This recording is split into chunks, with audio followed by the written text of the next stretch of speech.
Unmanned drones that can tase or shoot a person from the sky and can even launch a grenade.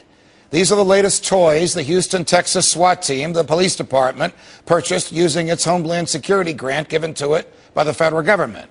Is this the next phase of the police state, where cops can play video games with our civil liberties and with our lives? Here with the frightening analysis is Lew Rockwell, Mises Institute founder and chair. Lew, it's a pleasure. Welcome back to Freedom Watch. Judge, great to be with you. Say it ain't so. Say that the police department of Houston does not have unmanned drones from the sky that can tase someone or kill them, as the military has been doing overseas. No, it's true, and of course the federal government is, as you mentioned, supplying these things. They're all federal agents. Various federal agencies have them. Undoubtedly the state police will have them, the local police. Maybe we can look forward to dogfights among all the Predator drones, but of course they also are developing X-rays that can see through the walls of your house. They can spy on you in your backyard while you're sunbathing. And as you say, they can taser you, shoot a baton into your head, or even kill you with a grenade. And we're supposed to feel safe about this. We're supposed to think this is to fight terrorism, when of course it actually is terrorism.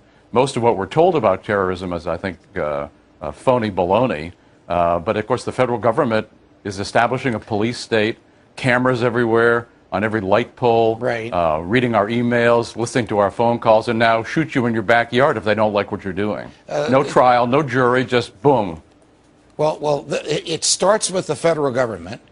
The Patriot Act unleashed thousands of federal agents to write their own search warrants, to capture the keystrokes on our computers when we use them, to get our legal records, our telephone records, even our medical records. Now the federal government is going to give money to local police departments. I think you just made a very good point, Lew, and that is, if Houston has this, Dallas is going to want it. If Dallas has it, I'm just naming cities in Texas to start with, Austin's going to want it. If those three police departments are going to have it, the Texas Rangers, the name for their state police, are going to want it. And if Texas has it, can New York and California and Illinois and New Jersey be far behind? Judge, just the existence of the SWAT teams, which are militarized, armored units, nothing like what local police used to be, are themselves a sign of the police state. And now they're going to have these drones. And it's not only the big cities. Every small town, every small city is going to have their drones. The federal government, among all the other wonderful things they're doing for us, giving us a depression and so forth, want to dronize the whole country, make us all vulnerable. Anytime they don't like what we're doing, boom. And, you've got nothing to say about it. Maybe you can bring a suit afterwards that they'll say is too secret to be examined, right. And you're out of court. And much of this has happened without any popular vote. Decisions by bureaucrats and law enforcement started with the federal government. One hand the Patriot Act, and the other hand the president deciding to become judge, jury, and executioner on an American in a foreign country. He doesn't need a trial. We don't have time for a trial. The evidence of guilt is so overwhelming. Right. We know their argument. What can we do about this, Lew Rockwell?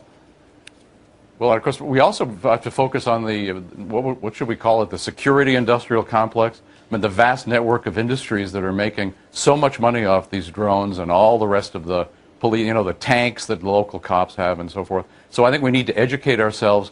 How about reading your new book would be one thing people could do, or reading your previous book on the Patriot Act.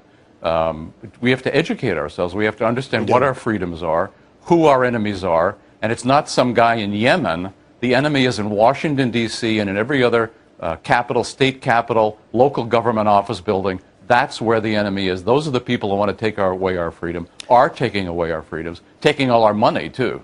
Lew Rockwell, thank you very much for joining us. Thank you, Judge. Find out why your night watchman has been turned into